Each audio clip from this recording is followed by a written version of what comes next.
Sky's Greg Milam reports from Texas, where he's witnessed an active shooter training exercise designed to prevent the events we saw in Uvalde.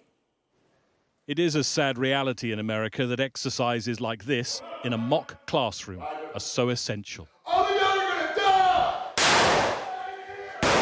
Responding officers training how to tackle a gunman. This centre, which sets the national standard for dealing with active shooters, is just 100 miles from Uvalde. The police admission that they got it wrong in waiting to confront the gunman at the Robb Elementary School has raised the possibility that their decision cost lives. Police in Uvalde say they were trained, but it's clear something went catastrophically wrong. With 2 decades of experience in SWAT teams, John Curnutt says that shouldn't have happened.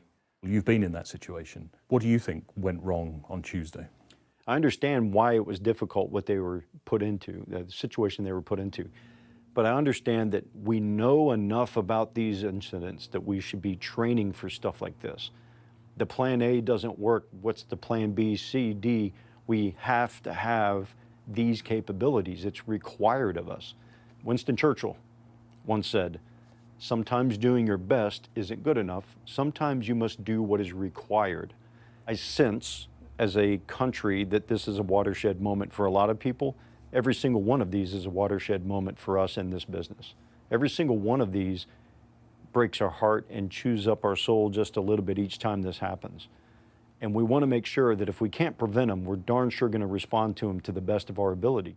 Ultimately, it was Salvador Ramos who was responsible for what happened on Tuesday, but his actions have raised so many questions for America, the president among those who need to provide the answers.